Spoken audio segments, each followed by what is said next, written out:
नागपतियां प्रभु की इस सुंदर छवि को देख के भाव विभोर हो जाती हैं। अरे कहते हैं लाला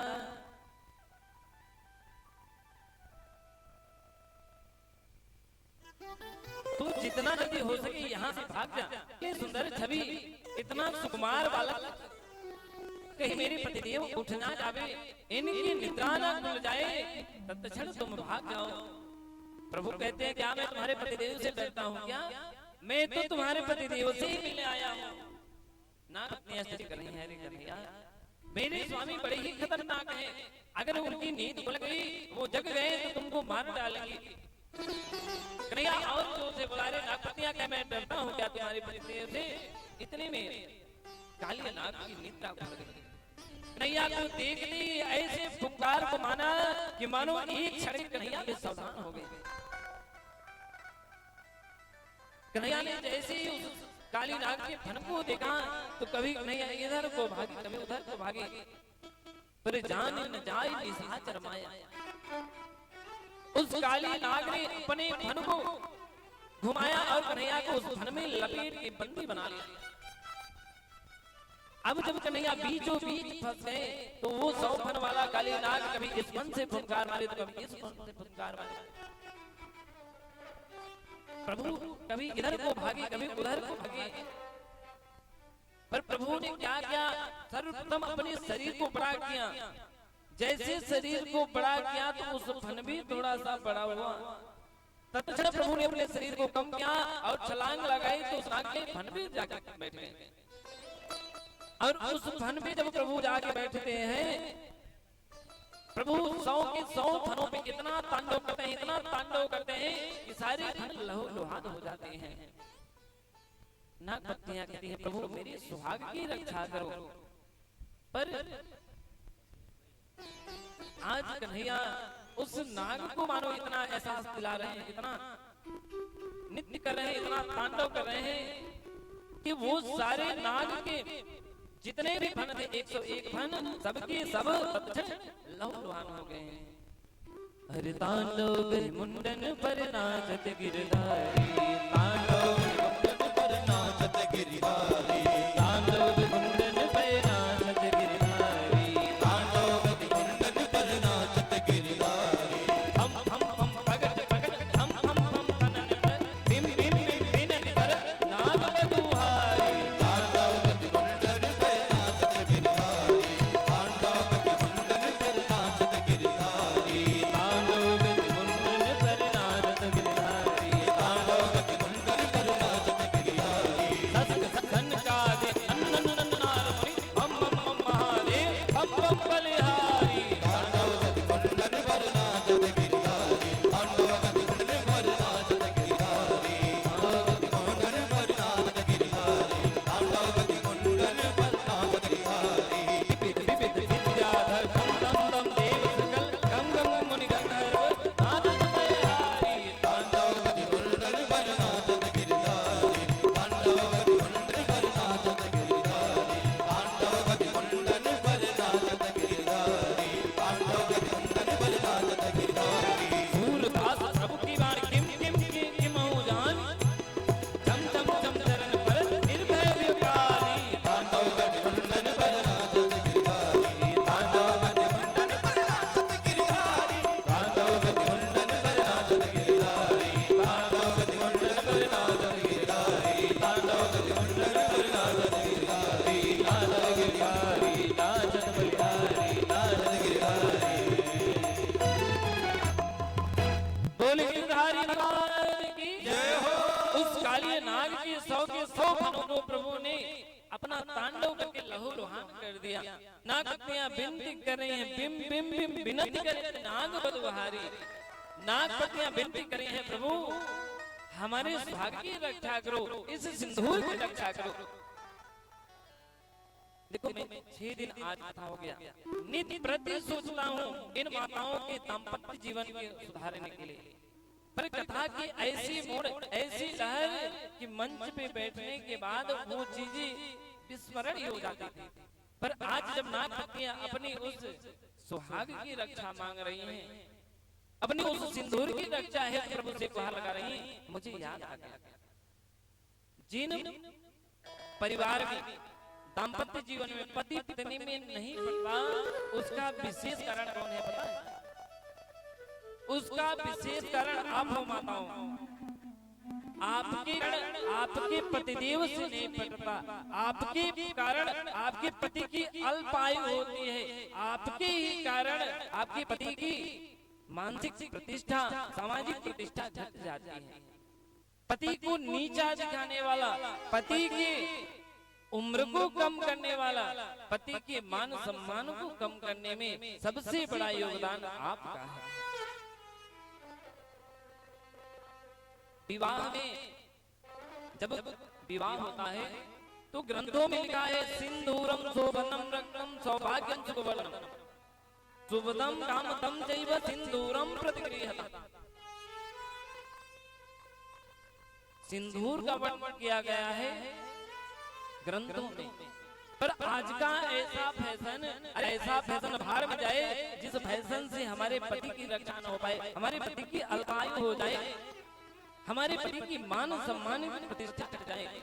जो माताएं वो रेड वाला सिंदूर लगाती हैं कि कथा सुनने जाऊंगी थोड़ा सा पसीना हुआ तो गिरे ना, मेकअप बरकरार बने रहे, वो मेकअप बहुत दिन नहीं चलने वाला। अरे माताओं, शास्त्र कहता है आप सिंदूर लगाओ, सिंदूर पीला होता है। फैशन करना गलत बात नहीं, पर ऐसे भी फैशन को ना बना लो, ऐसे भी चीजों को ना बना लो। एक समय ऐसा है कि मैं फैशन करने ही योग्य न बना, क्योंकि सारा श्रृंगार पति से ही है। पति नहीं तो सारा श्रृंगार बेकार है। आपके पास अरबों करोड़ों रुपए रहे, समस्त शरीर के ढकने के लिए स्वर्ण गहने हो, पर वो भी बेकार है। इसलिए माताओं आप सबसे निवेदन करता हूँ कि ये रेड वाला सिंदूर एक और छोड़कर वो पीले वाले सिंदूर का पालन करना सीख लो। माँ अपनी पति की प्राणों की रक्षा चाहती हो, अपनी दाम्पत्य जीवन को सुखी बनाना चाहती हो, तो पीला वाला सिंदूर ही लगाया करो। हाँ, कुछ दिन ऐसे होते हैं जिनमें सिंदूर स्पर्श नहीं करना चाहिए, छूना नहीं चाहिए। उस विशेष परिस्थिति में आप रेड वाला सिंदूर लगा सकते हैं, पर विशेष परिस्थिति में ऐसा नहीं बारात में जा रहे हैं तब भी हम लगा के जाए, वहां कोई परिस्थिति नहीं है, वहां आपका फैशन है। सब कुछ आपके पति से, इसलिए सिंदूर लगाना सीखिए। मैं नित्य प्रति देखता हूँ कि जितनी माताएं आती हैं या इन तिवारी भैया के यहाँ भी जितने लोग आए हैं वो भी यही रेड वाला लगाते हैं। और सबकी बात छोड़ो, मैं मुख्य यजमान से ही नित्य प्रति, पर क्या बताएं, कहा नहीं जाता और कहे भी नहीं रहा नहीं जाता। बड़े भाव से बोले राधे राधे। अरे अब तो 2 दिन की कथा अच्छी है मेरी माँ, बोलो न मेरी माँ राधे राधे। जो न बोले राधे वो हो जाए आधे, इसलिए बड़े भाव से बोलना पड़ेगा राधे। नाग पत्नियां प्रभु से अपने सिंदूर की, अपने सुहाग की रक्षा मांग रही हैं। प्रभु कहते हैं नाग पत्नी तुम्हारे कहने से मैं तुम्हारे पति को छोड़ दे रहा हूँ। प्रभु उस धन से उतारते हैं, पर काली नाग का उत्साह अब भी कम नहीं होता। नाग पत्नियां विनती कर रही कि प्राणों की रक्षा करो, और नाग वो काली नाग अब भी फुंकार मारता है। प्रभु कहते हैं देखो नाग पत्नियां, तुम सब एक तरफ विनती कर रहे हो कि प्राणों की रक्षा करो, मेरे पतिदेव की प्राणों की रक्षा कर लो, और इन महोदय का देखो वो क्रोध अब भी कम नहीं हो रहा, फुंकार पर फुंकार मारते जा रहे हैं। नाग पत्नियां अपने पतिदेव को समझाती हैं, अरे पतिदेव शांत हो जाओ, प्रभु से क्षमा मांग लो, ये तुम्हारे प्राण बच जाएंगे। काली नाग कहता है, देवी जब मेरी गलती रहे तब तो मैं प्रभु से क्षमा मांगू, मैं तो प्रभु से जानना चाहता हूँ कि मेरी गलती क्या है, किस गलती का इतना बड़ा परिणाम मुझे चाहिए। प्रभु कहते हैं काली नाग तुम अपनी गलती पूछ रहे हो, तुम स्वयं जानते हो कि तुम जो विष का प्रबंधन करते हो, विष को उगलते हो, उस विष से ये सारे यमुना पुलेन विस्मित हो जाते हैं, और उस जल को जो भी गैया पीती है वो मर जाती है। और तुम कह रहे हो गलती क्या है? अरे तुम्हारे इस विष की वजह से कितने ब्रजवासी मर गए, कितनी पशु पक्षियां मर गई, कितनी गौ माताएं मर गई, तुम कहते हो गलती क्या है? एक गलती जब होए तो ध्याओ तेरे ध्यान, जब जब पड़े समय तभी होए गलती जाए। अरे तेरे तो नित्य प्रति गलती ही गलती है, एक दो गलतियां रहे तुमको बताऊं काली नाग। काली नाग भी देखो जैसे खाओगे अन्न वैसा होगा मन, जहां पे रहोगे संगत की रंगत अवश्य बदलती है। संतों के संग रहोगे, ब्राह्मणों के संग रहोगे, कथा इत्यादि सुनते रहोगे तो वो रंग अवश्य बदल देगा। काले से गोरा तो नहीं कर देगा, पर मन की कालापन जो है, मन के अंदर जो काग है उसको हम अवश्य बना देंगे। काली नाग है तो सर्प, पर जमुना जी में रहता है, वो भी वृंदावन धाम में, जहाँ नित्यप्रत प्रभु की निज धाम है, प्रभु के चरणों की रज नित्यप्रत उस पे लगती है, और उस वृंदावन में रहते रहते संतों की चरणों की रज पाते पाते बहुत ज्यादा बुद्धिमान हो गया। कहता है प्रभु आपसे कुछ प्रश्न करते हैं, उन प्रश्नों का मुझे उत्तर दे दीजिए, मैं अपनी गलती स्वीकार कर लूंगा। प्रभु कहते हैं पूछो कालीनाग। कालीनाग कहता है प्रभु ये बताइए ये पूरा संसार किसने बनाया? प्रभु कहते हैं मैंने बनाया। कालीनाग कहता है प्रभु जब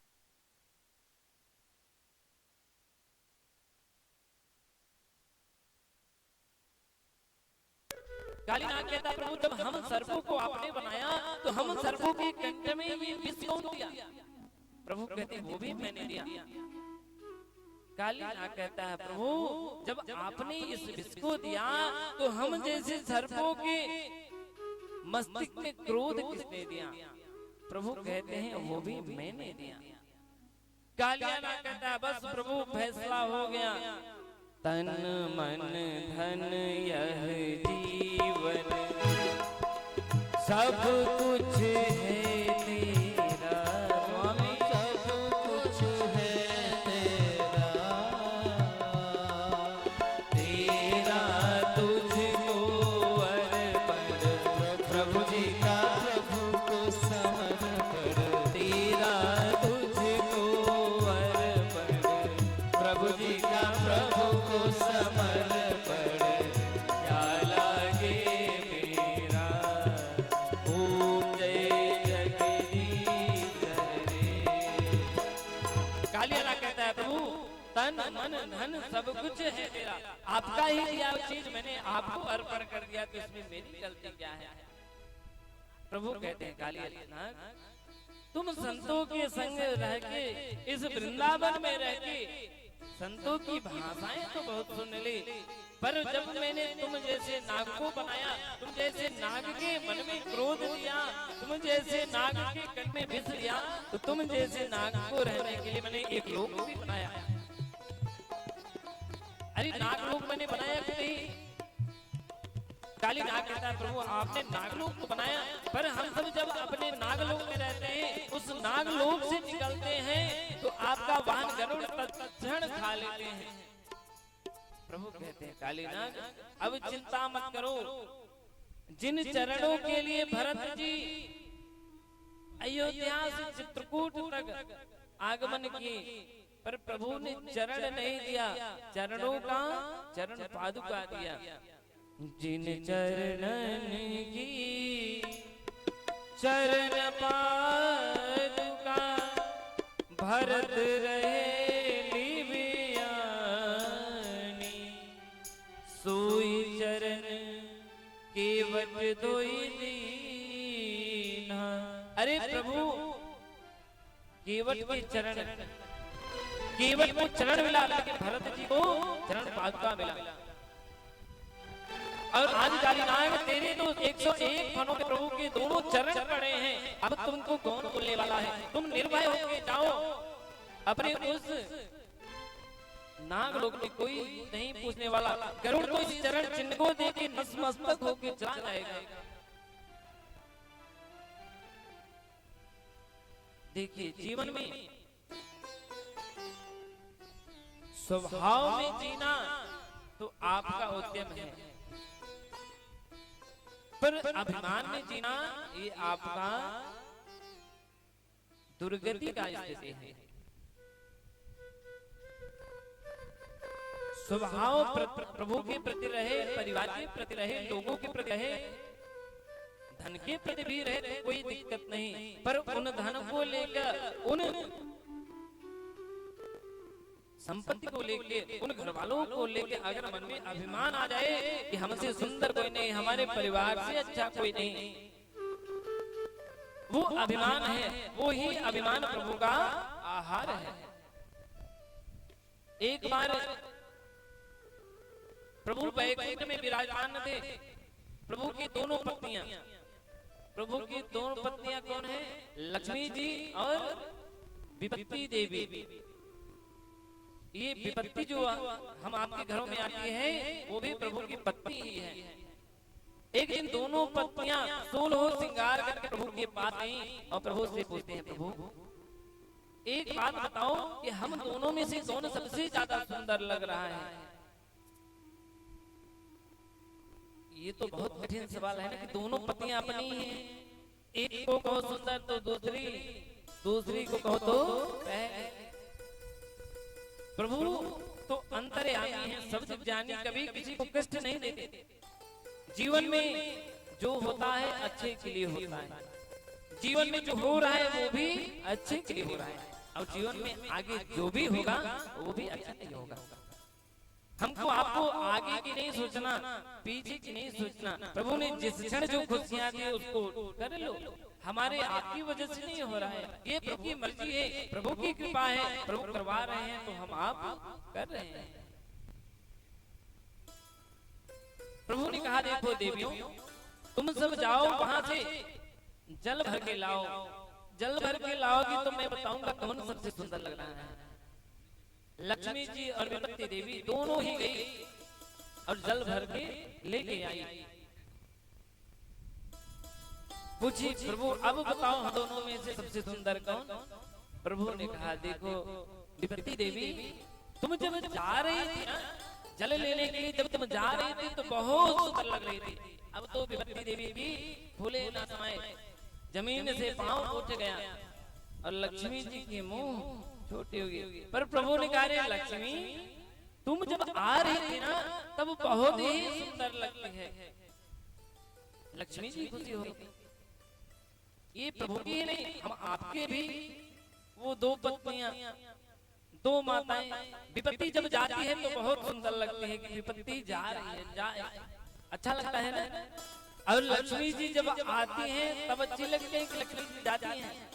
लक्ष्मी जी जब आती हैं तो सबको प्यारी लगती हैं, और विपत्ति जब जाती है तो सबको प्यारी लगती है।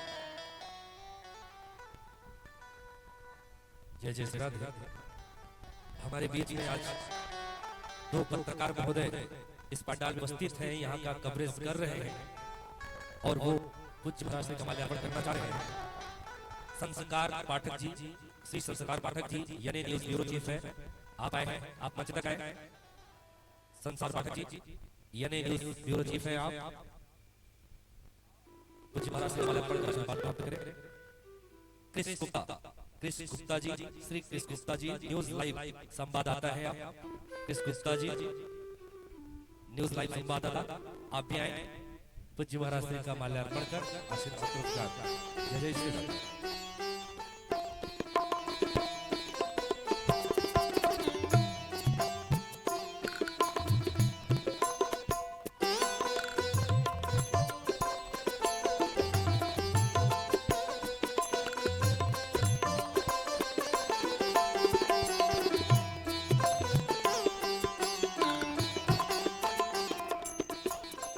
वृंदावन बिहारी लाल की। देखो हम सब आप यहाँ से कथा श्रवण कर रहे हैं, ये हम सबका सौभाग्य है। हम सब एक दूसरे को लाकर कथा सुनवा रहे हैं, ये भी सौभाग्य है। और हम सबसे भी ज्यादा अगर सौभाग्य और इस कथा का फल पा रहे हैं तो हमारे संस्कार भैया और गुप्ता भैया जो देश विदेशों में प्रदेशों में इस अपने चैनल के माध्यम से समस्त ये भारत भूमि के भक्तों को कथा श्रवण करा रहे हैं, इसलिए इनके ऊपर भागवत भगवान की विशेष कृपा बनी रहे। भागवत भगवान की कृपा इन पे ऐसी बने रहे। आज ये जनपद पत्रकारिता कर रहे हैं, कल प्रदेश की करें, और भागवत भगवान की ऐसी कृपा रहे कि देश की भी और विदेश की भी पत्रकारिता ये करते रहे। बोलिए भागवत भगवान की जय हो। नाग पत्नियां प्रभु से विनती की। नाग ने भी सुंदर सवाल किए, प्रभु ने उन सवालों का जवाब देते हुए नाग के ऊपर बैठ के तांडव करके जब यमुना प्लेन के बाहर आए तो देखते हैं कि मैया बचाई ग्वाल बाल बदन कर रहे हैं। दौड़ के कन्हैया जब माँ को गले से लगाया और कन्हैया कहते अरे ओ मैया, अरे यशोदा मेरी माँ, तेरे लाला को भूख लगी है मेरी माँ। जैसे इस भाव को मां सुनती है उनकी जो अचेतना अवस्था होती है जागृत हो जाती है। मैया कन्हैया को गले से लगाती हैं और मानो आज यशोदा मैया को प्राण आ गए, पुनर्जन्म हुआ यशोदा माँ का। यशोदा मैया लेके गई अपने निज हाथों से कन्हैया को प्रसाद पवाई, तब यशोदा मैया के दिल में जी आई। प्रभु ने कहा कि अब इस ब्रज के रज का स्वादन कर लिया, माखन मिश्री का स्वादन कर लिया, अब हम इस ब्रज के रास को रचाएंगे। प्रभु ने जीवन में 2 बार बंसी बजाई। कितनी बार बंसी बजाई? प्रभु ने वृंदावन में रह के 2 बार ही बंसी बजाई। पहली बार जब प्रभु ने बंसी बजाई तो समस्त ब्रजवासियों को सुनाई पड़ा। जितने भी लोग थे, जितने भी भक्त थे, सबको वो सुंदर बंसी सुनाई पड़ी। पर जब प्रभु ने दूसरी बार बंसी बजाई तो ये बंसी सिर्फ उन्हीं को सुनाई दी जो प्रभु से चित्त लगा बैठे थे, इस संसार से मोह छोड़ बैठे थे।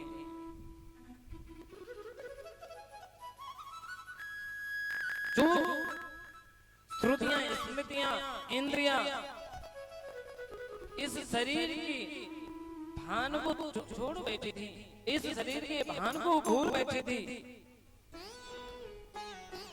उन गोपियों के कान में ही दोबारा की बंसी सुनाई पड़ी।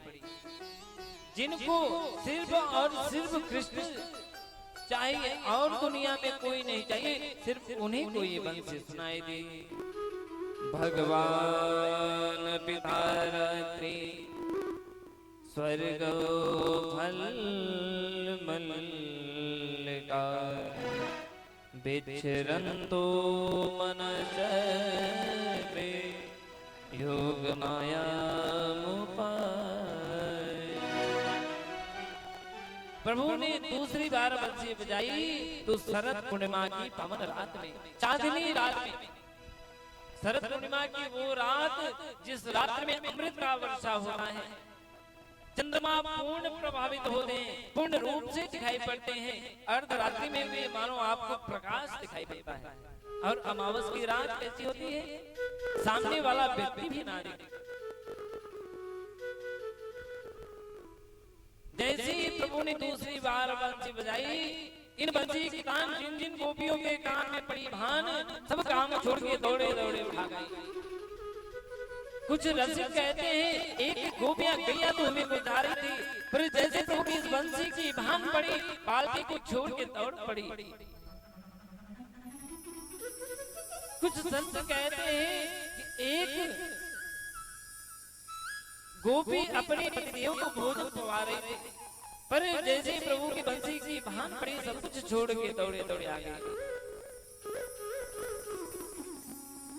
एक संत तो कहते हैं कि माताओं का सबसे, आपकी ट्रेन छूट जाए कोई बात नहीं, पर माताएं अपने श्रृंगार को गुण ही करके निकलती हैं। पर संत जी कहते हैं आज एक गोपी अपने आधे कपोल पे लीपा पोती कर ली थी। लीपा पोती का मतलब आप समझते हो ना? लीपा पोती का मतलब क्या होता है? नहीं पता?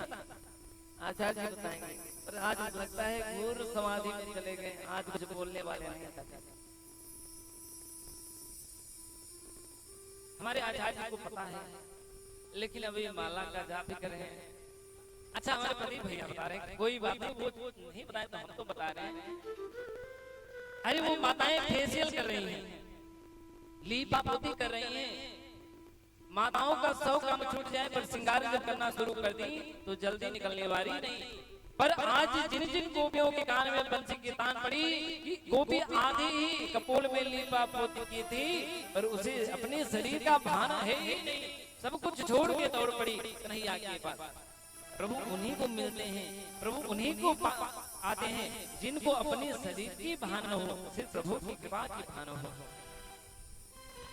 एक गोपी आने वाली ही थी, उसके पतिदेव ने दरवाजे को बंद कर दिया, बोला तू नहीं जाएगी। गोपी इतनी आर्त हो कि कन्हैया को पुकारी, समाधि लगाई कि शरीर तो यही है, पर दूसरे शरीर रूप धारण करके वो गोपी सर्वप्रथम पहुंच गई कन्हैया के पास। तेरी बंसी की धुन सुनकर मैं बरसाने से आई हूँ। तेरी बंसी की धुन सुनकर मैं बरसाने से आई हूँ। मेरे रसिया ओ मन बसिया, मेरे रसिया ओ मन बसिया।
स्वागतं तो महाभाग प्रियम किम करवाणि वह।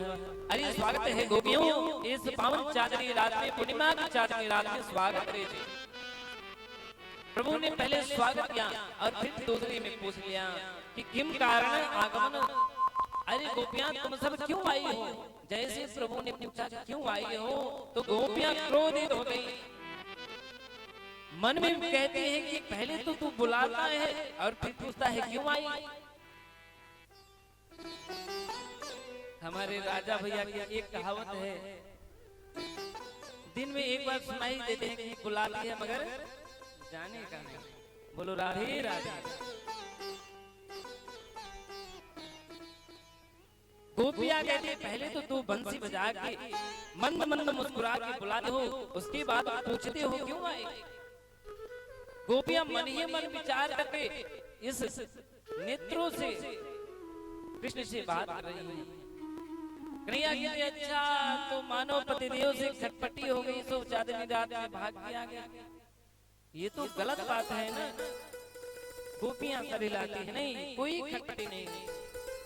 कन्हैया कहते तो अच्छा तो मानो उस ब्रज में कोई विपत्तियां, कोई असुर आक्रमण कर दिया क्या जो तुम सब भाग कर मेरे पास आई। गोपियां सर को हिलाती हैं, नहीं।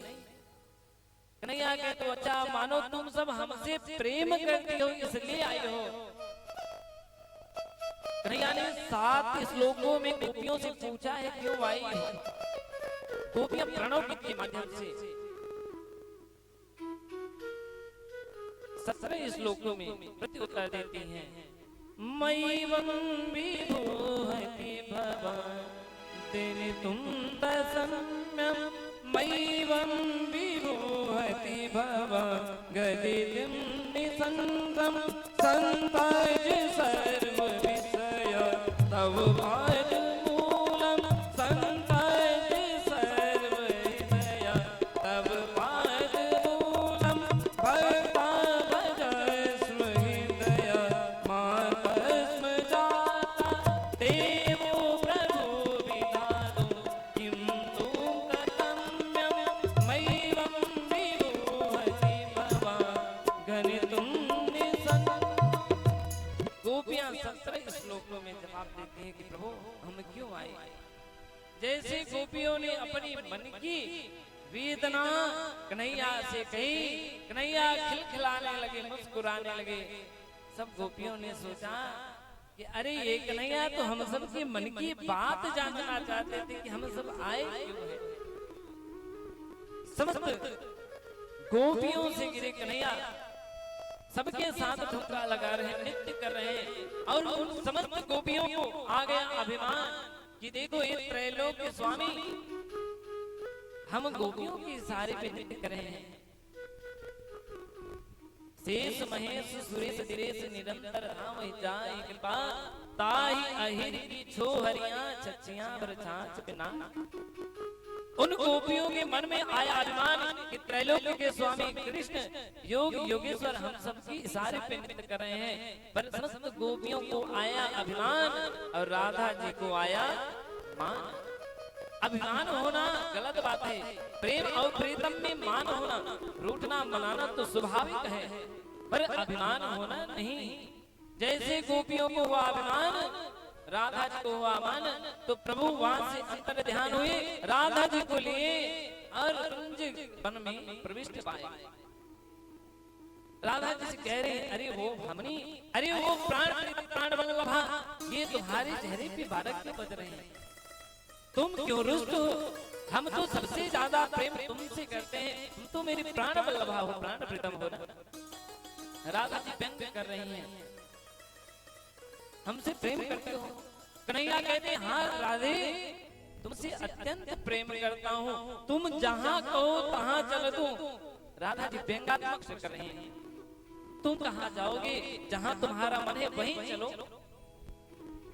तुम्हारा मन तो अभी भी उन गोपियों के बीच लगा है कि गोपियां ढूंढ रही होंगी, हो तो मेरे साथ, पर मन उन गोपियों के पास है, इसलिए जहाँ तुम्हारा मन है वहीं जाओ।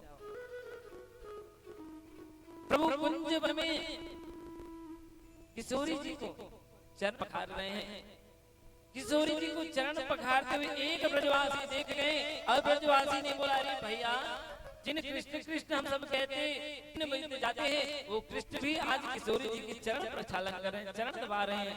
उसी दिन से उस ब्रज में कृष्ण कृष्ण सब बंद कर दिए कहना, और क्या कहने लगे, राधे राधे, क्योंकि ब्रज की रानी तो राधा रानी है। बोली बरसाने वाली की जय, मोहन प्यारी की जय, ब्रज रानी की जय।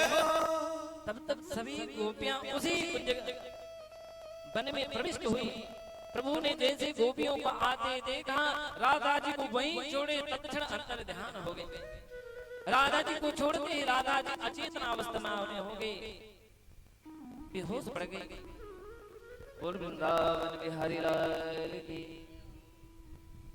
आज प्रभु के विवाह महोत्सव की भी कथा हम सब श्रवण करेंगे। कुछ आचार्य जी तो सुंदर राधा और कृष्ण की झांकी आप सबके बीच में तो प्रस्तुत करेंगे, जिन झांकियों की आप सब चरण पखार के, पांव पखार के पुण्य के भागी बनेंगे। और उन झांकियों के तुरंत ही बाद मिर्जापुर के धाम से आए, जिनके अपने नृत्य से, जिनके अपने मेकअप गेटअप से पूरे भारत में जाने जाने ऐसे विष्णु भैया अपनी राधा और कृष्ण की झांकी को लेके आए हैं। तो आप सबकी भी वो सुंदर सुंदर झांकियां आज आपको देखने को प्राप्त होगी। कथा के उपरांत 2 घंटे वो झांकियां आप सबको सुंदर सुंदर नृत्य करके दिखाएंगी। आप सभी भक्तजन उस सुंदर झांकी का दर्शन करते हुए अपने जीवन को कृतार्थ बनाएंगे। राधा रानी अचेतना अवस्था में पड़ जाती हैं। गोपियां दौड़ के राधा रानी को पकड़ती हैं, कृष्ण नाम संकीर्तन सुनाती हैं। तो कुछ जाके राधा रानी को चेतना आती है। राधा रानी समस्त गोपियां बन बन भटक रही, बन बन ढूंढ रही हैं। जो भी मिले, पशु मिले, पक्षी मिले, पेड़ मिले, पौधे मिले, जीव मिले, कीट मिले, पतंग मिले, जो भी मिले, किशोरी जी सबसे पूछती कि मेरे प्राण प्रीतम, मेरे कन्हैया कहाँ है। अरे ऐसे ही तो बन बन भटक रहे थे हमारे राम जी सीता जी के वियोग में। प्रभु तो जो भी मिलता, खग मृग वृंद जो भी मिलता, हे खग मृग हे मधुकर श्रेणी, हे खग मृग हे मधुकर श्रेणी, हे खग मृग हे मधुकर श्रेणी, हे खग मृग मधुकर श्रेणी। तुम देखी सीता मृग नैनी, तुम देखी सीता मृग नैनी। राम जी भी जो मिलता, पेड़ पौधे पशु पक्षी सबसे पूछते कि मेरे प्राण वल्लभा सीता कहाँ है। बन बन भटक रहे हैं प्रभु। आज वही प्रभु को ढूंढने के लिए गोपियां राधा रानी बन बन भटक रही हैं। ढूंढते ढूंढते सब थक गई। तुलसी की बिरवा के पास पहुंचते हैं। राधा रानी पूछती है, अरे वो तुलसी, तुमको तो पता होगा कि हमारे प्रभु कहाँ हैं,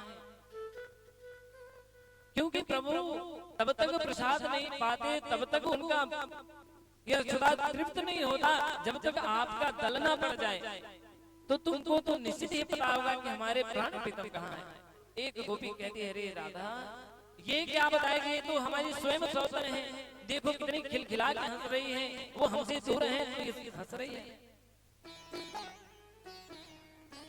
राधा रानी कहती है, देखो गोपियां, हमारे कारण हमारे प्रभु बन बन भटके और उनके सुकुमार वो कोमल चरण में ये कांटे चुभे, उनको हमारे कारण कष्ट हो, ये हमसे बर्दाश्त नहीं है। हम सब चलो यमुना पुलिन पे बैठ के प्रभु को पुकारेंगे, आएंगे तो ठीक है, और नहीं आएंगे तो उस जमुना जी में कूद के अपने प्राण का प्रक्षालन कर देंगे। समस्त गोपियां यमुना पुलिन पे पहुंचती हैं। यमुना तट पे बैठ के सुंदर श्लोकों में 19 श्लोकों में प्रभु को पुकारती हैं। यही श्लोक, इस श्लोक को कहते हैं गोपी गीत। इस गोपी गीत की बहुत बड़ी महिमा है। इस गोपी गीत का जो नित्य पान गान करते हैं, उनके घर में कोई भी विपत्तियां नहीं आती। जिन बहनें जो बेटियां चाहती हैं मुझे कृष्ण जैसा पति मिले, वो इस गोपी गीत का नित्य पाठ करे या नित्य प्रति श्रवण करे तो उनको कृष्ण जैसा वर मिलेगा। जो माताएं चाहती हैं हमारे पतिदेव हमारे अनुरूप रहे, हमारा दाम्पत्य जीवन सही रहे, वो माताएं नित्य प्रति इस गोपी गीत का गान करें या फिर श्रवण करें, तो उनके दाम्पत्य जीवन में कोई कमियां नहीं आएगी। जो माताएं चाहती हैं मुझे कृष्ण के जैसा पुत्र प्राप्त हो, तो वो इस गोपी गीत का गान करेंगी, उन्हें कृष्ण के जैसा पुत्र मिलेगा।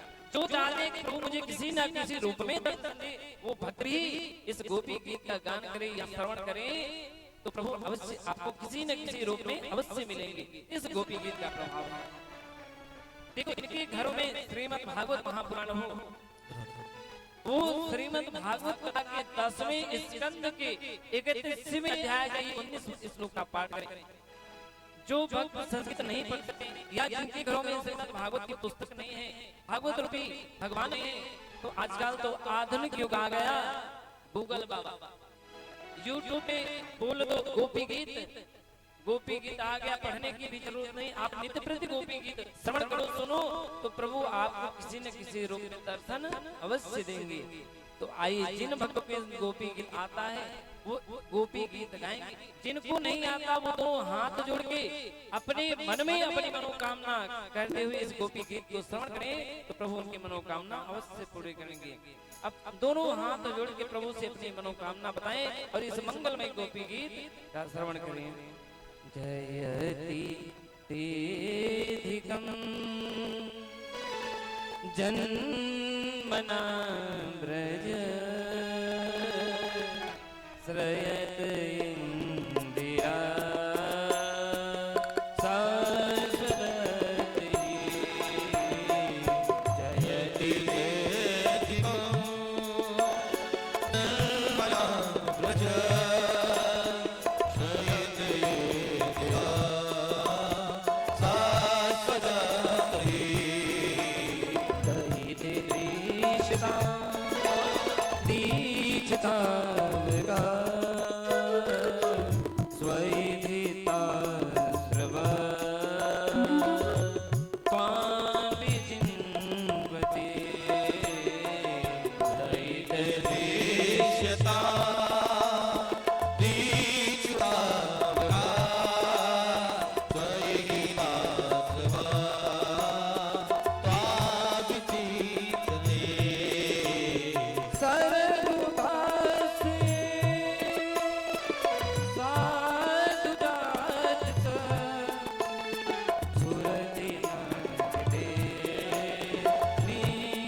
तो प्रभु उतने रूप में प्रकट हो गए, उतने कृष्ण बन के प्रकट हो गए। जितनी गोपियां थी, आज समस्त गोपियां को लग रहा है कि प्रभु सबसे ज्यादा इसलिए सबसे ज्यादा प्रेम हमसे करते हैं जो सर्वप्रथम मेरे पास आए। पर प्रभु जितनी गोपियां थी उतने ग्वाल बन गए, उतने कृष्ण बन गए और सबके पास सबके साथ नृत्य कर रहे हैं। प्रभु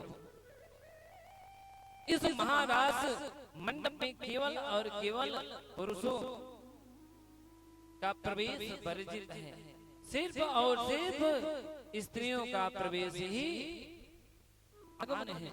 उस मंडप में सिर्फ स्त्रियां ही जा सकती हैं, पुरुषों का प्रवेश निश्चित रूप से वर्जित है। प्रभु मानो आज कामदेव को चुनौती दे रहे हैं, अरे काम, मैंने सुना है कि तुम अपने काम के बन से बड़े बड़े योगेश्वर ऋषि महात्मा नारद जैसे महाज्ञानी को भी मोह में ला लिए, पर मैं योगेश्वर कृष्ण तुम्हें चुनौती देता हूँ। और वो भी चुनौती कब दे रहा हूँ, जब चंद्रमा पूर्ण रूप से जिन चांदनी रात में तुम्हारे यह मोह की कामना सबको प्रविष्ट कर देती है, सब पे हावी हो जाती है, बड़े बड़े अमलात्मा विमलात्मा संत महंत पे आपकी यह काम रूपी बाण हावी हो जाती है। उस चांदनी रात में मैं योगी योगेश्वर तुम्हें चुनौती देता हूँ, आज मुझे दिखा के देखो तब मैं मानूं। कामदेव अपने तक बाण चला रहे हैं, पर योगी योगेश्वर प्रभु कन्हैया के ऊपर तनिक भी बाण का कोई प्रभाव नहीं। गोपियों के साथ नृत्य करते देख भोले बाबा मचल गए। देखो जिनको नृत्य करने आता है ना, तो कहीं भी डीजे बज जावे, पहले तो प्रयास करेंगे कि जाके वहां नृत्य कर ले, नहीं जा पाती तो जहां पे रहती वहीं ठुका लगा ही लेती हैं। ये नृत्य करने का स्वभाव ही होता है कि जैसे गाना बजा वैसे शरीर हिलना जुलना शुरू, जैसे बीन बजाते ही सर को हिलने डुलने लगते हैं, वैसे ये डीजे बजते गाना बजते आजकल के लोग हिलने लगते हैं। और यही हाल तो देवादिदेव महादेव का भी है। कन्हैया को देखे, गोपियां को देखे, नृत्य करते हुए देखे भोले बाबा को भी नृत्य करने का मन हो गया। भोले बाबा ने तत्क्षण उस महाराज में प्रवेश आए, जैसे प्रवेश पाना चाहिए एक गोपी ने रोका, अरे ओ बाबा कहाँ जाते हो, इस रास में तो सिर्फ गोपियों का ही प्रवेश है, पुरुषों का प्रवेश वर्जित है। भोले बाबा ने बहुत प्रयास किया पर गोपियां जाने नहीं दी।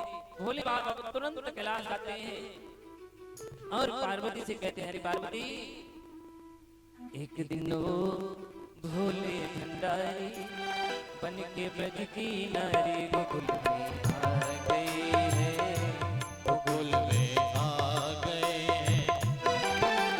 पार्वती ने मना के हारी, पार्वती ने मना के हारे, ना मानी त्रिपुरारी गोकुल में आ गए हैं, गोकुल में आ गए हैं। एक दिन वो भोले भंडारी बन के ब्रज की नारी गोकुल में आ गए हैं, गोकुल में आ गए हैं। बोले कृष्ण भगवान की, बाबा भोलेनाथ की।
गोकुल में आ गए हैं भोले भंडारी बन के ब्रज की नारी गोकुल में आ गए हैं गोकुल में आ गए हैं ऐसा बना है कोई न जाने इस राज को मैं हूँ सहेली तेरी ऐसा बताना ब्रजराज को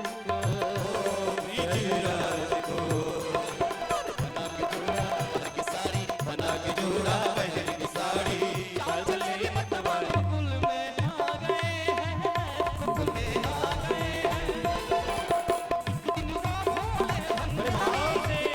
उनके ब्रज की नारी गोकुल में आ गए हैं गोकुल में आ गए हैं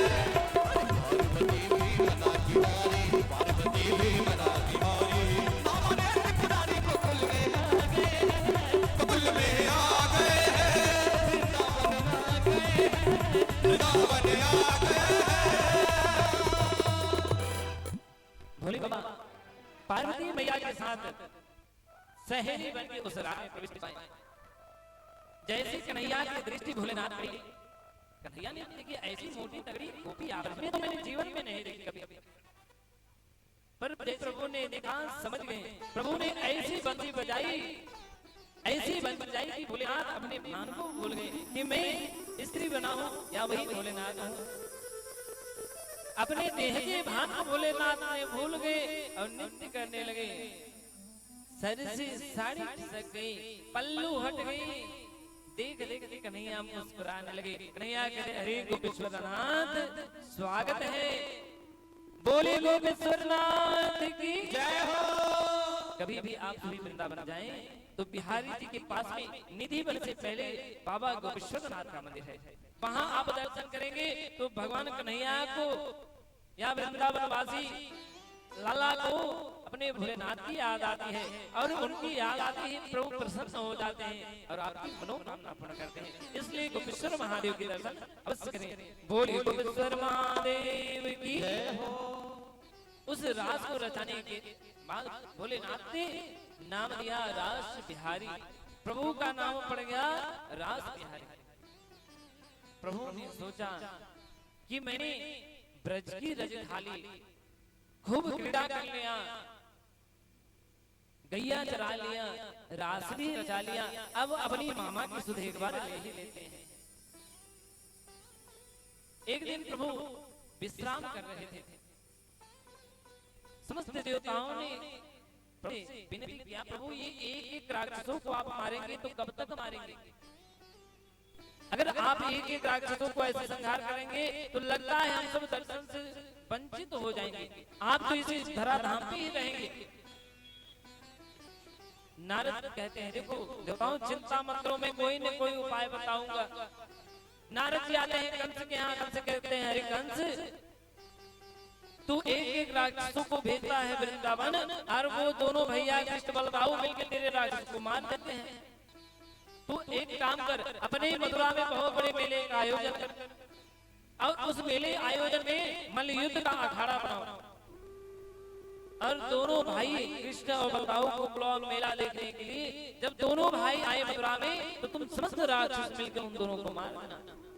कंस ने कहा बारे गुरुदेव आपके सिवा मेरा है ही कौन जो सतमार्ग दिखाए। इतना कह के नारद जी अंतर ध्यान और नारद जी प्रभु से कहते हैं प्रभु अब एक एक छोड़ दिए, मैंने पूरा थोक में राक्षसों को बुलवा दिया, अब आप ही देखो। पर कंस सोचने लगा कि कृष्ण और बलदाऊ को लेने के लिए कौन जाएगा। अक्रूर की याद आती है, अरे अक्रूर तो उनका चाचा है, अक्रूर जाएंगे तो कृष्ण बलदाऊ अवश्य आएंगे। अक्रूर जी को बुलाता है, अक्रूर जी को गले लगता है। अक्रूर जी तो डर जाते हैं कि जो दुष्ट कंस पापी कभी सीधे मुंह बात नहीं करता, कभी दृष्टि नहीं मिलाता, वो आज इतने भाव से मिल रहा है ना। जानी न जाए निशाचर माया, जानी न जाए निशाचर माया, काम रूप की कारण आया, काम रूप के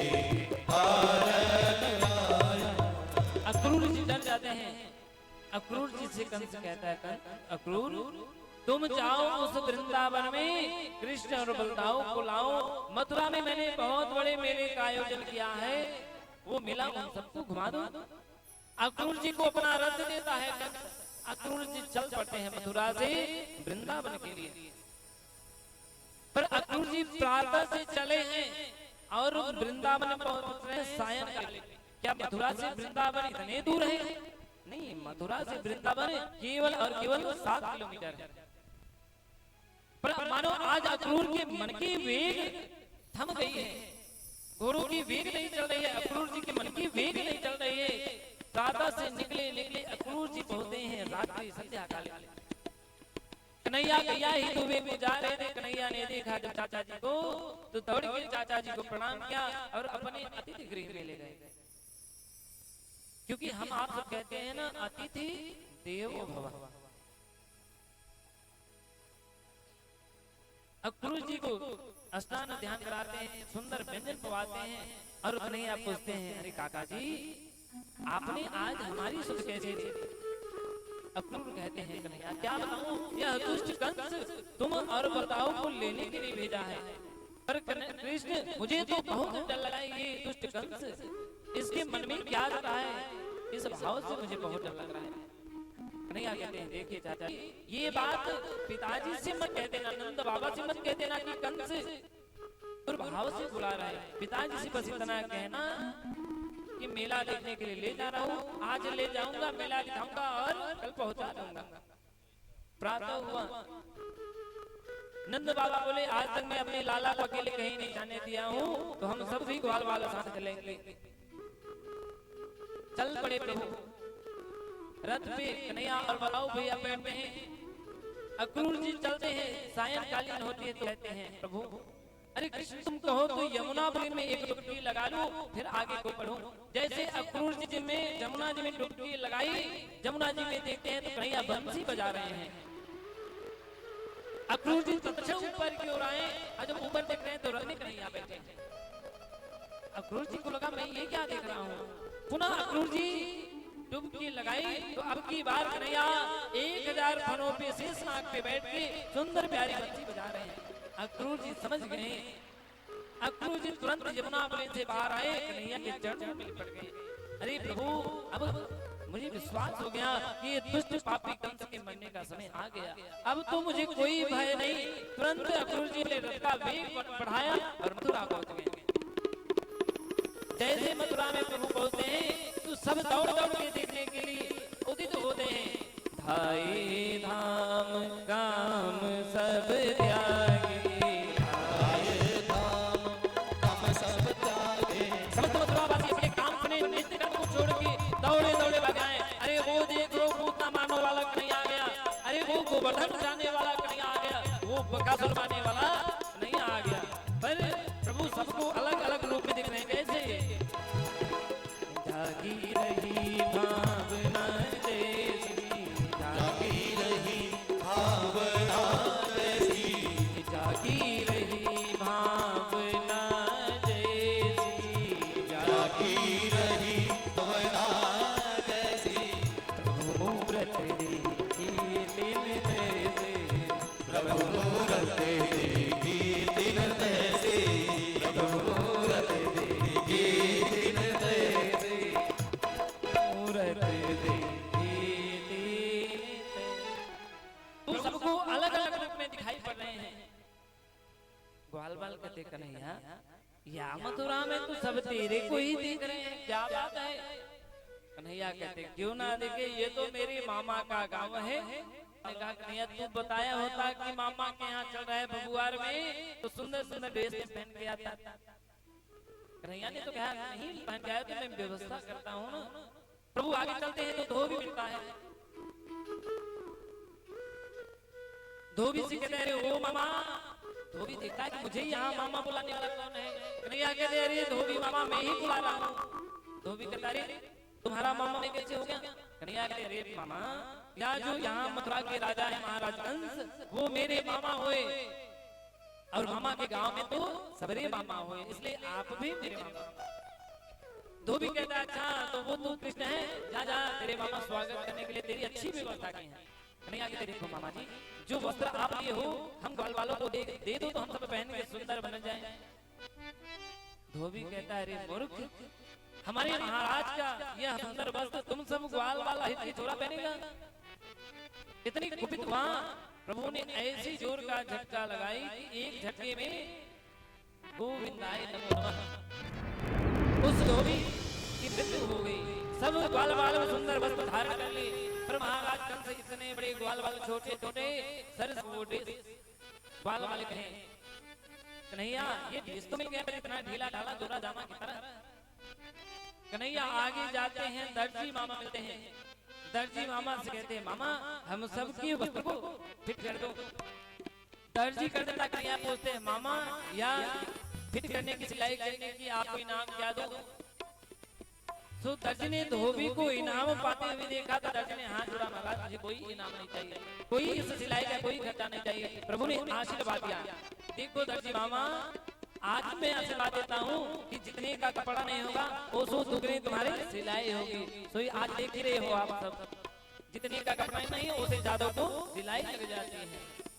ग्वाल बाल कहते हैं देखो कन्हैया कितने भी वस्त्र पहन ले, सिंगार कर ले, पर जब तक माथे पे थापड़ हुआ चंदन तिलक नहीं लग जाती तब तक वो शोभा नहीं आती, वो सुंदरता नहीं आती। एक कुबड़ी चंदन लेके महाराज कंस के द्वार जा रही थी। नहीं आ गई, अरे वो सुंदरी, मुझे कुबड़ी को सुंदरी कौन बुला रहा है?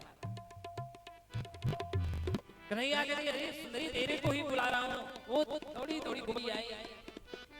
कन्हैया कहती देखो सुंदरी ये जो चंदन आप लियो तिलक लियो हम सब ग्वाल वालों को दे दो, हम सब अपने माथे पे थापड़ हुआ तिलक करेंगे तब हम आपसे मिलने जाएंगे। कुबड़ी कहती देखो कन्हैया मैं सब ग्वाल वालों को ये पूरा सब कुछ चंदन दे दूंगी, पर आपको तिलक मैं अपने हाथों से करूंगा। प्रभु कहते हैं ठीक है सुंदरी जो इच्छा हो ले, पर ये चंदन हम सबको दे दे। सुंदरी ने उस कुबड़ी ने प्रभु को तिलक किया। कस्तूरी तिलकम ललाटपटे वदनस्थले कौस्तुभम् नासाग्रे वरिमौक्तिकं करतले पीयूगरे कंकण सर्वांगे हरिचंदनं सुललिते कंठे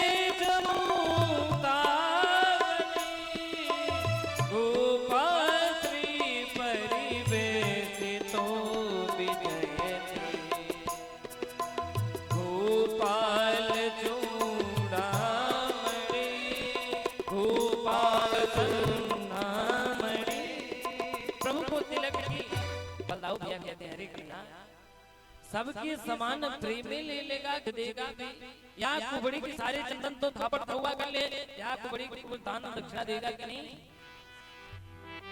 कन्हैया ने उस कुबड़ी की कमर में हाथ लगाई, अपने दाहिने पैर से कुबड़ी की बाएं पैर का अंगूठे को दबाया। बलदाऊ भैया बोले अरे कन्हैया या वृंदावन की जा गोपी की कमर में जाओ हाथ डाल लो, यहाँ मथुरा फिर जाओगे। जब तक बाल बाल सोचते समझते तब तक प्रभु ने अपने दाहिने पांव से उस कुबड़ी के बाएं पांव की अंगूठी को दबाया, एक हाथ कमर में लगाई, दूसरे हाथ दाढ़ी में लगाई। देखते ही देखते प्रभु ने ऐसी झटका दी कि वो कुबड़ी से सुंदरी बन गई। प्रभु की सुंदर स्तुति की और अपने धाम हो गई। आगे प्रभु चलते हैं तो सर्वप्रथम प्रभु उस धनुष के पास जाते हैं जो महाराज कंस का धनुष रखा था। प्रभु जाते हैं तो कहते हैं अरे भैया इस धनुष का मैं स्पर्श कर लूं क्या, इस धनुष को एक बार मैं उठा के देख लूं क्या। तो जो वहां के रखवारे थे वो हंसने लगे, अरे महाराज कंस का धनुष बड़े बड़े योद्धा नहीं उठा पाए तो तुम कैसे उठाओगे। एक पुजारी जी कहते हैं अरे विनोद जब कह रहा है बालक छूने तो निश्चित रूप से उठेगा तो है ही नहीं। द्वार वालों ने आदेश दे दिया कि उठा लो, और खूब हंस रहे हैं कि ये छोटा सा बालक धनुष उठाएगा। सब हंसी रहे। प्रभु ने धनुष को पकड़ा, तत्क्षण उठाया, सारे द्वारपाल बाल उस रक्षक सब डर गए। जब तक सोचते समझते पकड़ते तब तक प्रभु ने उस धनुष में चांप पर चढ़ाए और धनुष को भंग कर दिया। भंग करते हुए वो गर्जना हुआ, तड़कना हुआ, कंस घबरा गया, क्योंकि कंस को जब ये धनुष मिला था तो तभी प्रभु ने बताया था कि जो इस धनुष को उठाएगा, इस धनुष को तोड़ेगा, वो तो वह कभी नहीं छोड़ेगा। कंस डर गया। अब तो कंस को हर काले चीज में वो कृष्ण दिखाई पड़ने लगे। तावे जीरा पड़ जावे तो भी कृष्ण ही दिखाई। ये भाव आ गया, उस कंस को डरने लगा। महावत को बुलाया, हाथी को बुलाया, पागल हाथी को मदिरा पान कराया और बोला जाओ दोनों भैया पे टूट पड़ो। जैसे ही प्रभु प्रवेश पाए, महावत ने इशारा किया, हाथी दौड़ पड़ी। सब ग्वाल वाल तो भाग गए, पर कन्हैया युद्ध करने लगे। उस हाथी को कुछ देर खेल खिलाया, तत्क्षण दोनों हाथ पकड़ के जमीन में दबाया और हाथी को पलक में हाथी के दोनों दांत को कन्हैया ने तोड़ा। एक दांत स्वयं लेके एक बताओ भैया को देके बोले भैया ये तो अभी आजकल आप लोग क्या कहते हो, अभी ये तो टेलर है भैया, पिक्चर तो पूरी बात है। अभी ये तो द्वार भी इतना बड़ा युद्ध झेलना पड़ा और कोई अफसर नहीं, इस दांत को लेके अंदर चलो, अंदर बहुत युद्ध करना पड़ेगा। एक दांत बताओ भैया, दूसरे दांत कन्हैया लेके चल पड़े। जैसे ही उस महल में प्रवेश पाते हैं, मल्लयुद्ध को देखते हैं, चारों मुष्टिका जैसे राक्षस कहते हैं, अरे कन्हैया तू खड़े खड़े देखते जा रहा है, आ जाओ तो हाथ हो जाए। कन्हैया कहते हैं, अरे पहलवान तू छा फिर को इतना बड़ा पहलवान, मोटा तगड़ा, मुझे बालक से युद्ध करेगा, लज्जा नहीं आती। चारों मुष्टिका कह रहे हैं, अरे कन्हैया तू हमको ना बताइए, तू छोटो सो देखने को छोटा न लगे, घाव करेगा। अरे तू देखने को छोटा है, वो 7 वर्ष में गोवर्धन को उठा लिया, पूतना जैसी महाराक्षसी को मार दिया। तू कहता है अभी बच्चा है, हिम्मत है तो आजा। जो ग्वाल वाल साथ में गए थे बोले कन्हैया इतनी दाव की बात है तो कूद जा, तू हारने लगेगा तो हम सब काय को आए पीछे से। कन्हैया ने ग्वाल वालों के साहस को देखा, कन्हैया बलदाव भैया दोनों कूद पड़े। चारों मुष्टिका जितने भी राक्षस थे उनसे युद्ध होने लगा। युद्ध होते होते प्रभु ने समस्त राक्षसों को माना। कंस ने आदेश दिया सब मिलके मार डालो। प्रभु और बताओ भैया दोनों मिलके समस्त राक्षसों को मारे। कंस जैसे भागने को सोचा, प्रभु ने ऐसे छलांग लगाई कि जाके कंस की गोदी में बैठ गए। कंस कह रहा है कन्हैया छोड़ दे, मैं तो तेरा मामा। प्रभु कहते हैं देखो मामा, पहले तो मैं किसी को पकड़ता नहीं। हमारे विजय भैया बड़े ध्यान से देख रहे हैं, क्या बात है। कन्हैया कहते हैं अरे मामा पहले तो मैं किसी को पकड़ता नहीं, और एक बार जिसको पकड़ लेता हूँ उधार किए बिना छोड़ता नहीं। बोले राधे राधे। कंस जब तक सोचता समझता, कन्हैया कंस को वाणी सिंहासन से नीचे मल्लयुद्ध में गिराया और स्वयं सिंहासन से कन्हैया कन्हैया ने उस अपने दोनों हाथ को मुट्ठी बनाई, निज सिंहासन से कंस की छाती पे कूद गए और ऐसे जोर का धक्का मारा कि कंस का उधर से छाती फट गया, कंस मर गया।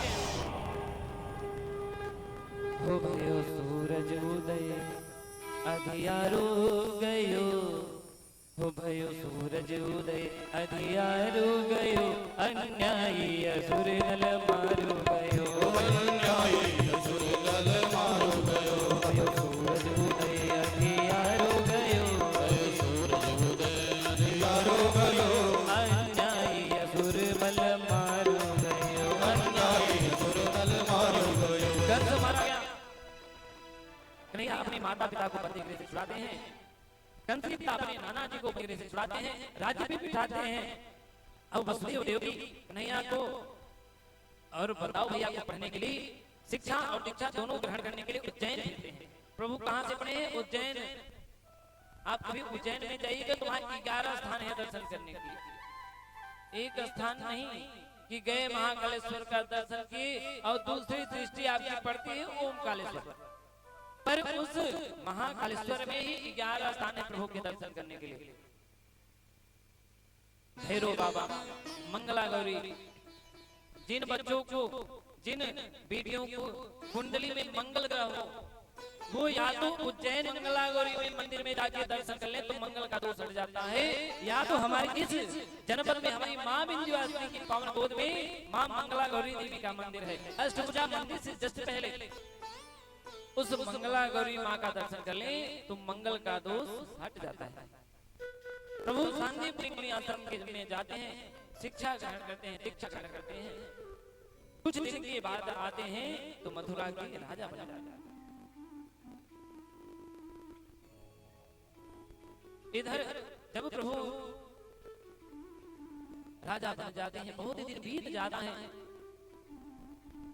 प्रभु के प्रमुख मंत्री थे उद्धव जी महाराज। उद्धव जी को अपने ज्ञान पे बहुत अभिमान था। मैंने पहले दिन बताया था ना, प्रभु राग से नहीं, प्रभु तो अनुराग से मिलते हैं। ज्ञान हो ना हो प्रभु नहीं मिलेंगे। आपके मंत्र पढ़े कि नहीं पढ़े, न जानामि योगम जपयम नैव पूजा, आपको मंत्र पढ़ने आता है कि नहीं, आप पहले चंदन लगाए कि पहले फूल चढ़ाए, पहले माला लगाए कि पहले दुर्वा चढ़ाए, प्रभु ये नहीं देखते। प्रभु तो आपके भाव को देखते हैं। पर उद्धव को अपने ज्ञान पे बहुत अभिमान था। प्रभु ने कहा उद्धव को बहुत अभिमान है ना, एक बार इनको वृंदावन भेजते हैं। प्रभु ने कहा उद्धव, मैं तो बहुत दिन से मथुरा में आया, यहाँ वृंदावन की कोई खबर नहीं, एक बार तुम वृंदावन से जाओ, उन गोपियों का खबर लेके चले आओ। बोल वृंदावन बिहारी लाल की। पीछे कुछ बच्चे गलत तरीके से कर रहे हैं, कहीं उनको चोट न लग जाए, पत्थर पे कूद रहे हैं। उद्धव को लगा कन्हैया मुझे कहाँ भेज रहे हैं, उन गंवार ग्वालियों के पास जिनको एक अक्षर भी पढ़ना लिखना नहीं आता, उनको मैं अपना ज्ञान क्या समझाऊंगा, क्या बताऊंगा। कन्हैया कहते हैं एक बार तुम वृंदावन में जाओ तो अभिमान वृंदावन में आते हैं, पीली पीतांबर धारण की, जैसे गोपियां देखती हैं ना, उनको लगता है मानो मेरे प्राण भगवान कृष्ण आ गए, सब दौड़ी दौड़ी आती हैं। मधुप की तव गोपी, गोपियां मधु की तव करते, मंगल गीत को गाते, दौड़ी दौड़ी आई।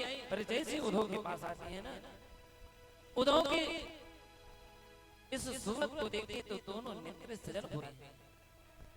उद्धव कहते हैं मैं तुम्हारे उस कन्हैया का मित्र हूँ, सखा हूँ। गोपियां कहती हैं ओ विधाता सनकादिक कोट, हाय विधाता आपने क्या किया, हम सबके प्राण श्री कृष्ण को कहां आप ले गए। आज इस मंत्री को देख के, सखा को देख के, इस पीली पीतांबर को देख के मन में वो भाव जगी कि मानो मेरे प्राण प्रीतम नहीं आ रहे हैं। गोपियां रुदन करते हैं, उद्धव समझाते हैं अरे गोपियां रो मत, देख कन्हैया श्री कृष्ण बड़े अच्छे हैं, बिल्कुल स्वस्थ हैं, आनंद में हैं। गोपियां कहते हैं उद्धव अरे तेरे मित्र जो है ना वो छलियां हैं, वो क्या जाने ये प्रेम होता क्या है, प्रेम की प्रकाशता क्या होती है, भाव क्या होता है। जब एक गोपी किसी से प्रेम करती है, प्रेम का प्रतीक क्या होता है, प्रेम का भाव क्या होता है। प्रेम में कोई ऊंचा नीचा नहीं देखा जाता, प्रेम में कभी सुंदर और बदसूरत नहीं देखा जाता, प्रेम तो प्रेम होता है।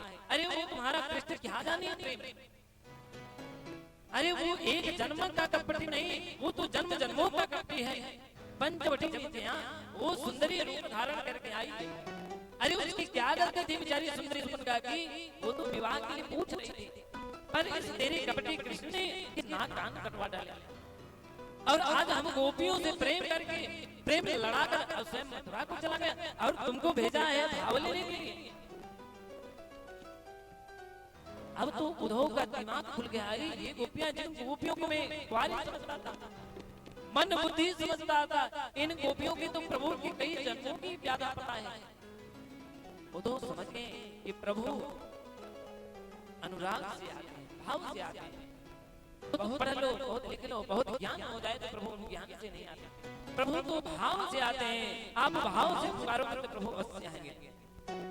गोपियां एक ही बात उद्धव से करेंगे, उद्धव अब तो ये प्राण तो चाहिए रहे हैं, मानो इस शरीर में प्राण बचा ही नहीं, प्राण तो तुम अपने मथुरा को ले रहे। अरे वो अक्रूर नहीं, वो तो हम सबके जीवन का क्रूर है, जो आया मेरे कन्हैया को एक दिन ले जाने के लिए और जाके वहीं खा लिया। वो अक्रूर नहीं, हम सबके जीवन के, हम सब जीवन के पाप के क्रूर हैं। अब तो विधाता से एक ही प्रार्थना है कि प्रभु ओ सावरे, ओ सावरे, ओ सांवरे ओ सांवरे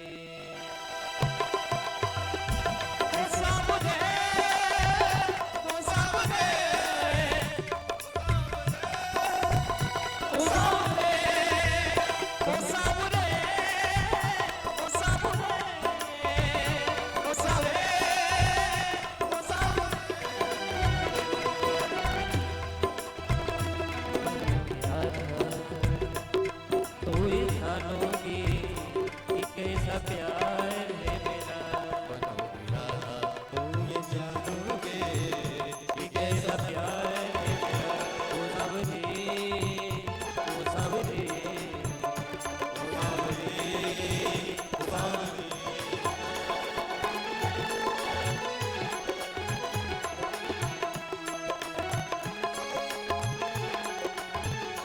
गोपियां कह रही हैं, अरे उद्धव, अब तो वो विधाता से एक ही प्रश्न है, एक ही प्रार्थना है,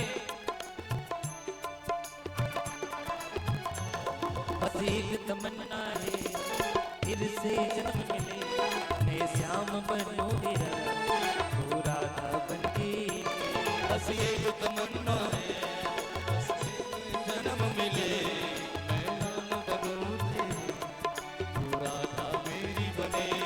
बस एक तमन्ना है, फिर से जन्म मिले, तू श्याम बने मेरा, मैं राधा बनके, तमन्ना है, फिर से जन्म मिले, मैं श्याम बनूं तेरी, तू राधा मेरी बने।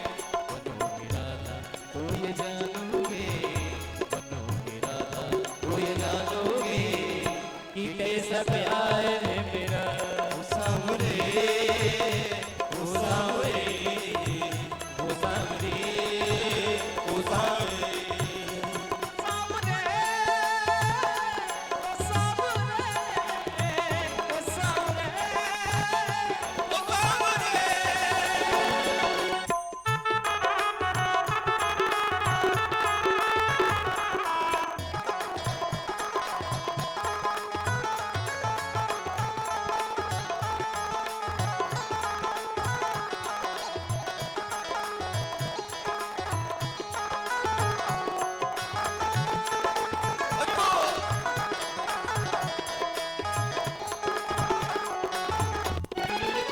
गोपियां कह रही हो, क्या होती प्रतीक्षा है, क्या पीड़ा होती है, कितना जलता है दिल, क्या आंखें रोती, क्या होती प्रतीक्षा है, क्या पीड़ा होती है, कितना जलता है दिल, ये आंखें रोती है।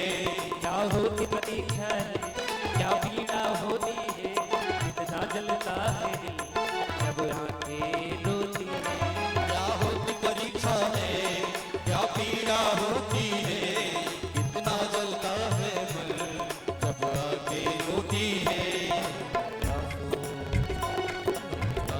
तुम जानोगी कि कैसा प्यार है मेरा ओ सांवरे ओ सांवरे ओ सांवरे ओ सांवरे ओ सांवरे ओ सांवरे ओ सांवरे ओ सांवरे।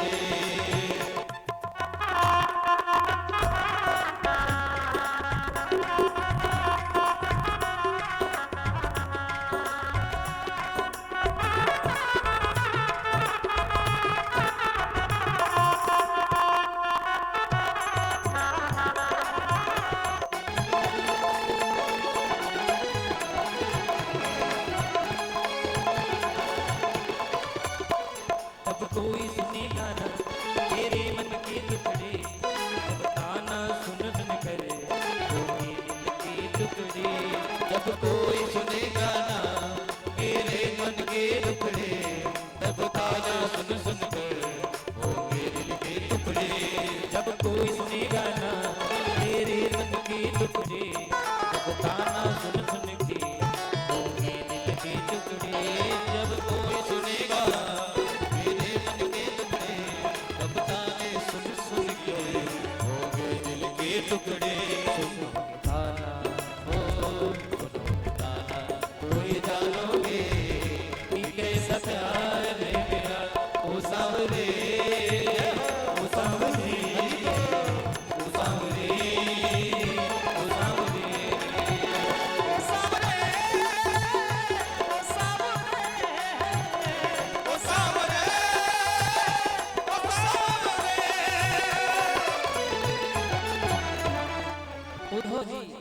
गोपियों के भाव को सुन सुन के उनका सारा ज्ञान चूर हो गया। आज एक भी ज्ञान का उपदेश नहीं निकला उद्धव जी आते हैं मथुरा में, वो खरी खोटी सुनाते हैं कन्हैया को। कन्हैया जी इस भाव को सुनते हैं, प्रसन्न हो जाते हैं। यही खरी खोटी खोटी सुनने के लिए तो मैंने तुम्हें भेजा था। कितने दिन हो गए वो गोपियों से डांट खाए हुए, वो गोपियों के साथ ताने सुने हुए। उद्धव जी के समस्त ज्ञान का बोध होता है। उद्धव जी जप करने के लिए हरिद्वार को चले जाते हैं। इधर कंस पत्नियां जाके अपने पिता जरासंध से कहती है, पिताजी आप अपने बल पे इतना अभिमान करते हैं, अपने सेना पे इतना अभिमान करते हैं, और आपके बल पे तो धिक्कार है। आपकी दो बिटिया को जिस दुष्ट ने मार के उनके पति की विधवा बना दिया, उन हत्यारा अभी उस मथुरा पे राज्य कर बैठा है और आप कुछ नहीं कर पा रहे हो। जरासंध क्रोध में उठा, 23 अक्षौणी सेना लेके मथुरा पे चढ़ाई किया, कृष्ण भगवान से युद्ध किया। एक बार नहीं, प्रभु ने 17 बार उस जरासंध अभिमानी को हराया। 17 बार जरासंध युद्ध में प्रभु से हार गया। अब की बार एक ब्राह्मण कहता है, जरासंध मैं कहता हूँ कि ब्राह्मणों को बुला के विजय कामना है तो जप करवाओ, निश्चित रूप से विजयी हो जाओगे। जरासंध 1100 ब्राह्मणों को बुलाता है और कहता है, तुम सब विजय मनोकामना की मंत्र जाप करो, मैं विजयी हो जाऊंगा तो जितना चाहोगे उतने धन को दूंगा। ब्राह्मण कहते हैं, अरे जरासंध तनिक भी चिंता मत करो, ऐसे मंत्र का जाप करूंगा कि इस बार विजयी निश्चित। जरासंध हंस के बोलता है, अरे ब्राह्मण चिंता हम क्यों करें, चिंता तो तुम करो, मैं तो 17 बार हारा ही हूँ, एक बार और हार जाऊंगा तो कोई बात नहीं, पर अब की बार हार गया तो तुम ब्राह्मणों के धर्म में एक भी सर नहीं रहेगा। अब तो जो ब्राह्मण विजय है जब करने आए थे, सब मंत्र भूल गए और अपने प्राणों की रक्षा करने के मंत्र जपने लगे। प्रभु बस एक बार इस दुष्ट जरासंध से आप हार जाओ तो हम 1100 ब्राह्मणों के प्राण बच जाएंगे। इन्हीं ब्राह्मणों के प्राणों की रक्षा करने के लिए प्रभु 18वीं बार युद्ध जब किया तो प्रभु युद्ध करते करते युद्ध से भाग गए। जब प्रभु युद्ध से भागे तो प्रभु का नाम पड़ गया रणछोड़। बोले रणछोड़ भगवान की। और प्रभु मथुरा को छोड़ के समुद्र के बीच तलहटी में द्वारिकापुरी बसा ले। बोले द्वारिकाधीश की। उसी द्वारिकापुरी के बगल में एक छोटा सा राज्य, जहाँ का राजा भीष्मक जी थे। भीष्मक जी के एक पुत्र और एक पुत्री, पुत्र का नाम रुक्मी और पुत्री का नाम रुक्मिणी। भीष्मक जी ने कहा, या द्वारिकाधीश जी बहुत नाम सुने हैं, बहुत नाम सुना हो तो क्यों न अपनी बिटिया रुक्मिणी का विवाह द्वारिकाधीश से कर सकते। रुक्मी कहता है, पिताजी आप बुद्धि हो गए हो, आपकी बुद्धि काम नहीं करती। अरे वो बचपन का चोर, कैया चराने वाला, जंगल भटकने वाला, वो क्या जाने हम वीरों की भांति। अरे लड़को जो छोड़ के भाग गया उस द्वारिकाधीश की आप मेरी बहन से विवाह करेंगे। आप बुढ़े हो गए, आप घर में बैठो, मैं जाता हूँ कल ही अपनी बहन का विवाह रचा के आऊंगा एक दिन में। रुक्मी जाता है अपने मित्र शिशुपाल के पास। शिशुपाल से कहता है, मित्र हमारी आपकी मित्रता बहुत दिन निभ गई, अब मैं चाहता हूँ ये मित्रता रिश्तेदारी में बदल जाए। शिशुपाल कहता है, मित्र मैं तो आपका मित्र हूँ, जो कहो मैं करूं। शिशुपाल से रुक्मी कहता है, तुम कल ही बारात लेके आओ और हमारी बहन से विवाह रचाओ। शिशुपाल कहता है, बिल्कुल चिंता मत करो रुक्मी, तुम जाओ बारात की तैयारी करो, कल रात तुम्हारे चौखट पे रहेगी। रुक्मी आके बताता है, पिताजी कल बारात आएगी। जैसे इस बात को रुक्मिणी ने सुना ना, दोनों नित्य भरा है। रुक्मिणी रुदन करने लगती हैं कि मैं तो विवाह करूंगी तो सिर्फ और सिर्फ कृष्ण से, नहीं तो प्राण को त्याग दूंगी। माताएं सखियां समझाती है, अरे रुक्मिणी रोने से काम नहीं चलने वाला, अगर कृष्ण से विवाह करना हुआ, द्वारिकाधीश से विवाह करना है तो जल्दी से चिट्ठी लिख दे द्वारिकाधीश को। रुक्मिणी कहती है, चिट्ठी लिखी जाएगा कौन, बारात कल ही आने वाली है। सखियां कहती है, ब्राह्मण देवता से भिजवा दो। चिट्ठी ब्राह्मण देवता से जाता है कन्हैया, उस पत्र को हैं।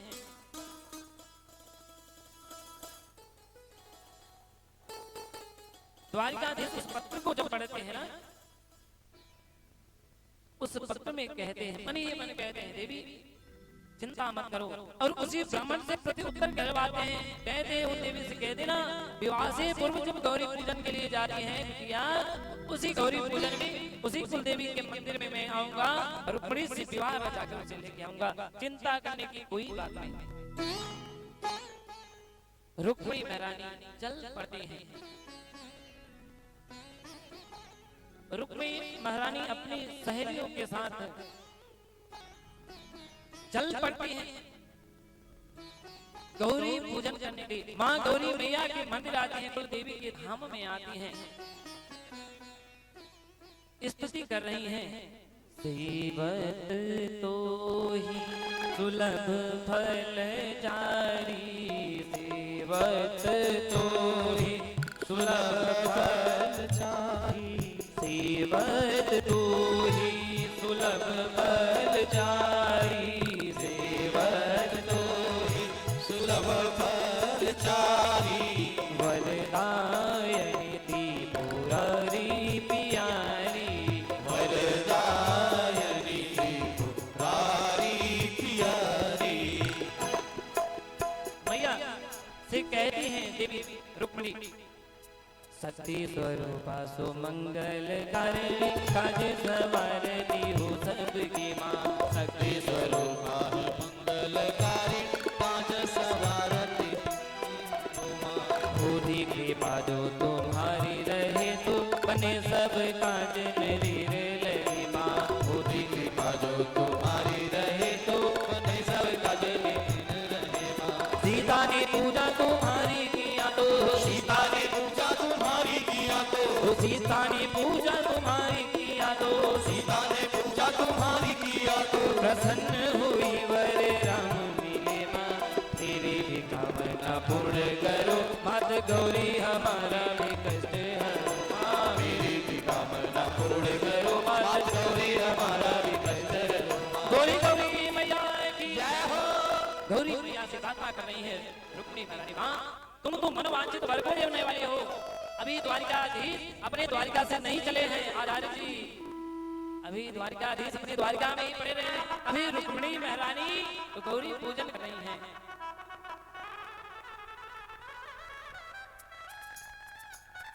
बोले द्वारिकाधीश की जय हो। आज तो हो के रुक्मिणी महारानी पुकारती है, कहती है माँ तुम तो वर को देने वाली हो ना,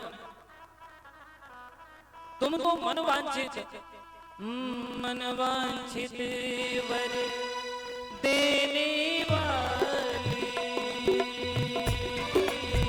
रखियो अमृत सुहागी की लाली, मनवांछित वर देने वाली, रखियो अमृत सुहागी की लाली। जय हो अम्बे माँ तेरी जय हो अम्बे माँ, जय हो अम्बे माँ तेरी जय हो अम्बे माँ। ओ मैया सिंगार तेरा लाले, ओ मैया सिंगार तेरा लाले, ओ मनवांछित वर देने वाली, रखियो अमृत सुहागी की लाली। मनवांछित वर देने वाले, रखियो अमृत सुहागिन की लाली। जय जय जय गिरी राज किशोरी, जय महेश चंद्र जय गौरी, जय हो अम्बे माँ तेरी जय हो अम्बे माँ, जय हो अम्बे माँ तेरी जय हो अम्बे माँ, जय हो अम्बे माँ तेरी जय हो अम्बे माँ, जय हो अम्बे माँ। जैसे ही माँ जानी गौरी अनुकूल सिय हर सुनदात कही, मंजुल मंगल मूल वाम अंग भर कमई। माँ गौरी प्रसन्न हुई, माँ गौरी के गले से एक हार निकल के गिर पड़ा रुक्मिणी महारानी के गले में।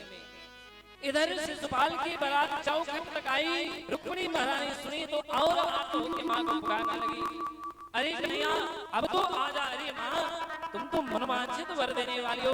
ये दुष्ट शिशुपाल की बात चौखट तक आ गई और अब तक द्वारिकाधीश की गाँव पता नहीं, दूर दूर तक द्वारिकाधीश नहीं दिखा रहे। कभी रुक्मिणी महारानी माँ से प्रार्थना की, कभी बाहर निकल के द्वारिकाधीश को निहारे।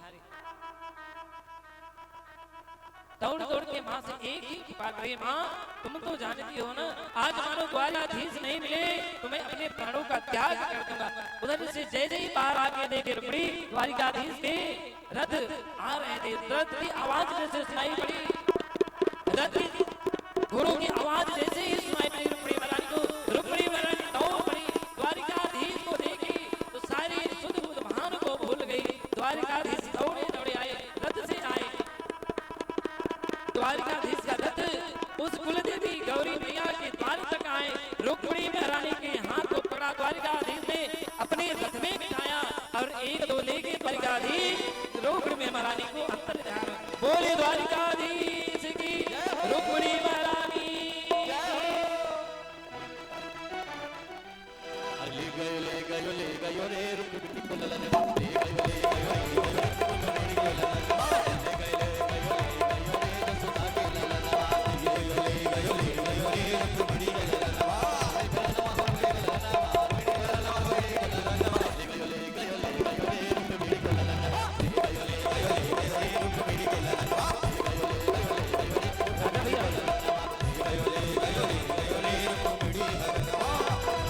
बोले द्वारिकाधीश की रुक्मिणी महारानी की। लगता है जैसे सारे संसार की शादी है, आज मेरे श्याम की शादी है, आज मेरे श्याम की शादी है, श्याम की शादी है, मेरे घर श्याम की शादी है, ओ श्याम की शादी है, मेरे घर श्याम की शादी है, आज मेरे श्याम की शादी है, आज मेरे श्याम की शादी है, ओ श्याम की शादी है, मेरे घर श्याम की शादी है, ओ श्याम की शादी है, मेरे घर श्याम की शादी है, आज मेरे श्याम की शादी है, आज मेरे श्याम की शादी है।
बोले द्वारकाधीश की जय हो। महारानी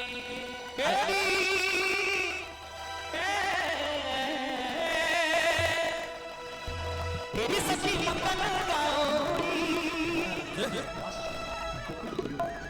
आइए सुंदर झांकी मिर्जापुर बना रहे भावों से